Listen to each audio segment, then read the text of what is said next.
मनरेगा से देश में करोड़ों लोगों को एक मिनिमम वेज मिलती थी। स्टेट्स का जो स्ट्रक्चर है उस पे भी ये आक्रमण है। ये decision directly prime minister office से लिया गया है और मंत्री से बिना पूछे उसके बारे में पता लगता है कि वन मैन शो चल रहा है और जो भी नरेंद्र मोदी जी करना चाहते हैं वो करते हैं। राहुल गांधी ने वीबी राम जी एक्ट को लेकर केंद्र की बीजेपी नेतृत्व वाली एनडीए सरकार पर तीखा हमला बोला है। राहुल गांधी ने आरोप लगाया कि प्रधानमंत्री नरेंद्र मोदी ने अकेले ही राज्यों और गरीबों पर नोटबंदी जैसा एक विनाशकारी हमला किया है। प्रेस कॉन्फ्रेंस को संबोधित करते हुए राहुल ने कहा कि कांग्रेस इस कानून का पूरी ताकत से विरोध करेगी और उन्हें भरोसा है कि पूरा विपक्ष उनके साथ खड़ा होगा। राहुल गांधी ने सीधे प्रधानमंत्री पर निशाना साधते हुए कहा, प्रधानमंत्री ने अपनी कैबिनेट से पूछे बिना, मामले का गंभीर अध्ययन किए बिना अकेले ही मनरेगा को खत्म कर दिया। राहुल के शब्दों में यह फैसला देश के संघीय ढांचे और गरीबों के अधिकारों पर सीधा हमला है। उन्होंने कहा कि जिस तरह नोटबंदी का फैसला एक तरफा लिया गया था, उसी तरह यह कदम भी बिना किसी के सलाह मशवरे के उठाया गया है। राहुल गांधी ने कांग्रेस के आगामी मनरेगा बचाओ अभियान का भी ऐलान किया है। उन्होंने बताया कि यह अभियान 5 जनवरी से देश भर में शुरू किया जाएगा। राहुल गांधी ने जोर देकर कहा कि यूपीए सरकार के दौरान शुरू किए गए मनरेगा सिर्फ एक रोजगार योजना नहीं थी। राहुल ने दावा किया कि मनरेगा को खत्म करना सिर्फ एक योजना बंद करना नहीं, अधिकार आधारित व्यवस्था और राज्यों के अधिकार पर सीधा प्रहार है। उन्होंने कहा कि यह फैसला ग्रामीण भारत, मजदूरों और गरीब परिवारों पर सबसे ज्यादा असर डालेगा। राहुल गांधी ने दोहराते हुए कहा, यह राज्यों और गरीब लोगों पर एक विनाशकारी हमला है जिसे प्रधानमंत्री ने अकेले ही अंजाम दिया है। उनका आरोप है कि पीएम मोदी ने न अपनी कैबिनेट से सलाह ली, न संसद में पर्याप्त चर्चा करवाई और न ही इसके सामाजिक असर का आकलन किया।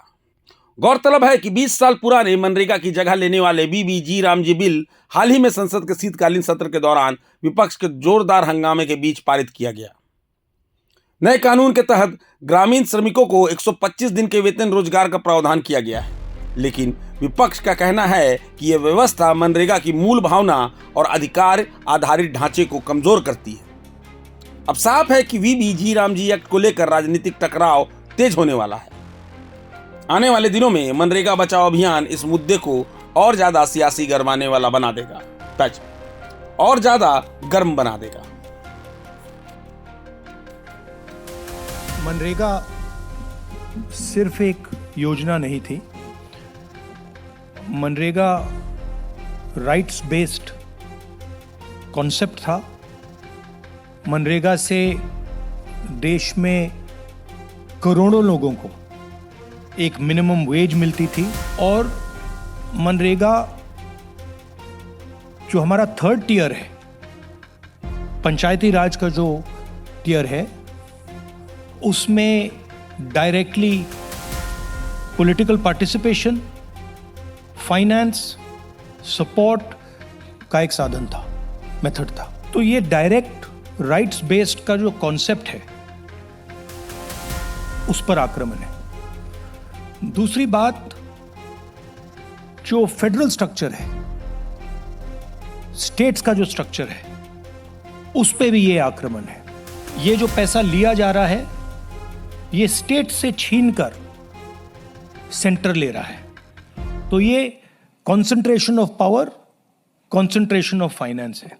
इससे देश को नुकसान होगा। इससे जो गरीब जनता है उनको नुकसान होगा, उनको दर्द पहुंचेगा, उनको कष्ट होगा।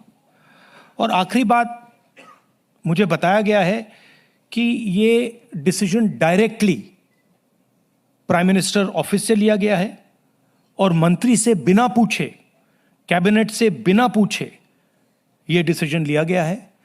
इससे आपको आज की हालत क्या है उसके बारे में पता लगता है कि वन मैन शो चल रहा है और जो भी नरेंद्र मोदी जी करना चाहते हैं वो करते हैं और पूरा का पूरा फायदा वही 2-3 अरबपतियों के लिए है। आप देखना, ये प्रोग्राम कोलैप्स करेगा राइट्स बेस्ड आर्किटेक्चर कोलैप्स करेगा, इससे रूरल इकोनॉमी को नुकसान पहुंचेगा और यही पैसा नरेंद्र मोदी जी अदानी और अंबानी जैसे लोगों को पकड़ा देंगे। प्रभातखबर.com, विश्वास वही, रफ्तार नहीं।